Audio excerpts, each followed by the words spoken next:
ድንን ማለት ግን አልበቃሽም። እድሜ ልክሽ ድንን ብለሽ ነው የኖርሽው። እድሜ ልክሽ ከሰዎች በታች ነኝ ብለሽ አምነሽ ነው ያደግሽው።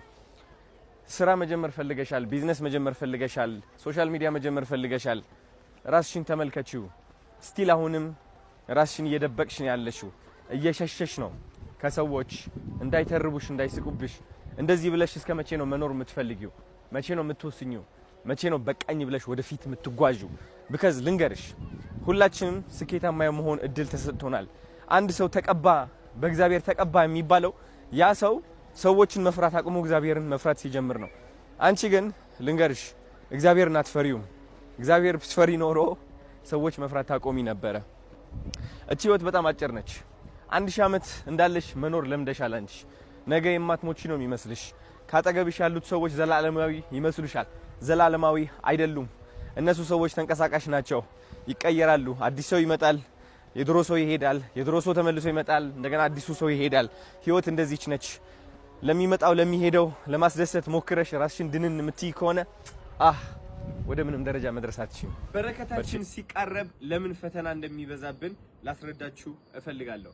ልብ ብላችሁ ካስተዋላችሁ አዲስ ነገር ስትጀምሩ፣ አዲስ ቢዝነስ፣ አዲስ ሶሻል ሚዲያ፣ በህይወታችሁ ሰርታችሁት የማታውቁት ነገር ለመጀመሪያ ጊዜ መስራት ስትጀምሩ የሚበዛባችሁ ፈተና ነው። የምትፈተኑት በሰዎች ነው። ተራቢ ይመጣል፣ የሚጠላችሁ ይመጣል፣ በአሉታዊ መንገድ የሚመክራችሁ ይመጣል፣ ሊያቆማችሁ የሚፈልግ ሰው በጣም ብዙ ሰው ይሆናል። አይኖ አንዳንድ ሰዎች ይደግፏችኋል፣ ግን ደግሞ አላማችሁ ጎላችሁ ምን እንደሆነ አይታወቃቸውም። ስለዚህ የእናንተ አላማ በልባችሁ ስለምታውቁት መቀጠል ትመርጣላችሁ። ግን የማታውቁት ነገር ምንድነው? ያ አላማ እግዚአብሔር ለእናንተ ብቻ ነው ያስቀመጠላችሁ ልባችሁ ውስጥ። ለማንም ሰው አልሰጠውም። ለሁሉም ሰው ቢሰጠው ኖሮ ሁሉም ሰው ያደርገው ነበረ። ምክንያቱም ምን ያህል ትልቅ እንደሆነ ይታየው ነበር አብዛኛው ሰው። እናንተ ብቻ ናችሁ የምታውቁት አላማችሁ። መድረስ ያለባችሁ ደረጃ እናንተ ብቻ ናችሁ የምታውቁት። ለዛም ነው ሰው ላይክ ወዴት ነው እየሰራሽ ያለሽ? ወዴት ነው እየሰራ ያለው? አረ ተው እንዳትከስር፣ አረ ተይ እንደዚህ እንዳትሆኚ፣ አረ ራስሽን እንዳታዋርጂ፣ ቤተሰቦችሽን እንዳታዋርጂ ምናምን የሚሉ ቃላቶች ይመጣሉ ማለት ነው። እነዚህ ተመሳሳይ ሰዎች ግን ሳትሰሟቸው ለአንድ 4 5 ወር 1 አመት ዝም ብላችሁ ከሰራችሁ መጨረሻችሁ ምንድነው የሚሆነው? ያ ያላዩትን በእውነታ ያላዩትን ህልም ልባችሁ ውስጥ የተቀመጠው ህልም እግዚአብሔር ያስቀመጣላችሁ አላማ በግልጽና በእውን ያዩታል ማለት ነው። እነዚህ ሰዎች ደግሞ የዛኔ ተመልሰው አጨብጫቢ ይሆናሉ። ስለዚህ እውነቴን ነው የምላችሁ፣ ለእናንተ ብቻ የተሰጠ በረከት አለ። ወደዚህ በረከት ከመድረሳችሁ በፊት ግን የድሮ ጓደኞቻችሁ፣ ቤተሰቦቻችሁ፣ ከአቅራቢያችሁ ያሉ ሰዎች አሉታዊ ነገር ሲነግሯችሁ መስማት የለባችሁም። ዝም ብላችሁ ብቻ ቀጥሉ። ጆሮአችሁ እንደዚህ መያዝ ነው። ኢቭን ተናጋሪ ሲበዛም በልባችሁና በጆሮአችሁ መስማት ጀምሩ። ልባችሁ የሚፈልገውን ነገር ይውሰድ፣ ጆሮአችሁ ደግሞ የማይፈልገውን ነገር ይስማ። ተረዳችሁኝ? አሁን አንዳንድ የሃይማኖት አባቶች አሉ።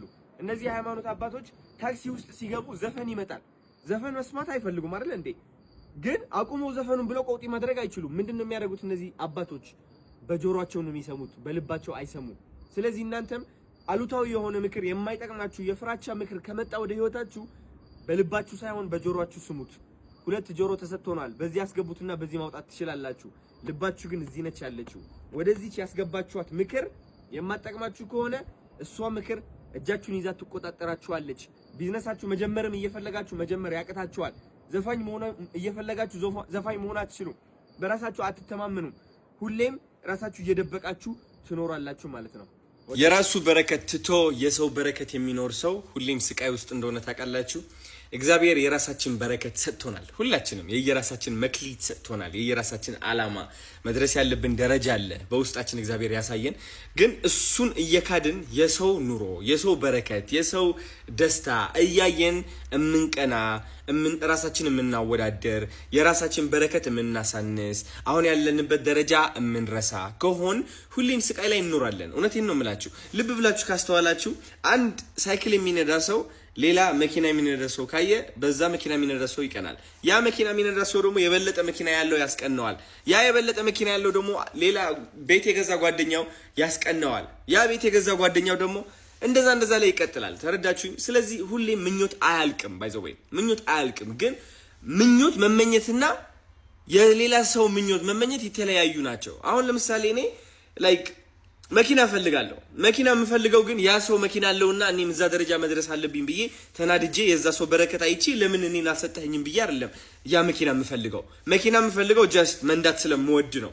ተረዳችሁኝ? ለምሳሌ ታዋቂ መሆን ከፈለጋችሁ ታዋቂ የምትሆኑት የሌላ ሰው ታዋቂነት እያያችሁ እየተናደዳችሁ ሳይሆን በቃ ጀስት ሲምፕሊ በቃ እኔ ሰዎች ማስደሰት ፈልጋለሁ፣ ማገዝ ፈልጋለሁ፣ ማሳቅ ፈልጋለሁ፣ ህይወቴን መቀየር ፈልጋለሁ። ሲምፕል።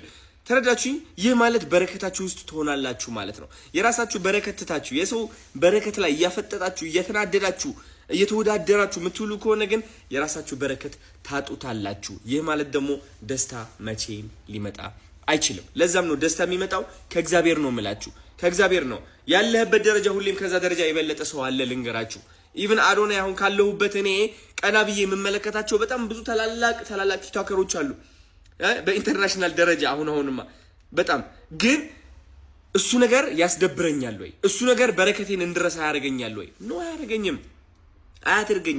በቃ ይህ ነው በቃ ደስታ፣ ይህ ነው ነፃነት፣ ይህ ነው ወደፊት መጓዝ ማለት። ይህ ያለ ህይወት ከዛ ማጣጣምን ትማራለህ ማለት ነው። ከታች ያለ ብለህ የምታስበው ሰው እየሞከረ ያለ ሰው ደግሞ ከፍ ታደርገዋለህ። እግዚአብሔር የሚወደው ስራ ደግሞ ፈተና ከበዛባችሁ ይህ ቪዲዮ ለእናንተ ነው። ስሙኝ፣ በረከታችሁ ሲቃረብ ሁሌም ፈተና ይበዛል። ሁሌም ስሜታችሁ ከፍ ዝቅ ነው የሚለው። ታዝናላችሁ፣ ታለቅሳላችሁ፣ ተስፋ ትቆርጣላችሁ፣ ህይወት ያስጠላችኋል፣ መንቀሳቀስ ያስጠላችኋል፣ አልጋችሁ ላይ ሆናችሁ መዋል ትፈልጋላችሁ። ግን ደግሞ ይህ የበረከት መንገድ ተብሎ ይጠራል። በረከታችሁ ተቃርቦ ስለሆነ አሁን በፈተና እያለፋችሁ ነው።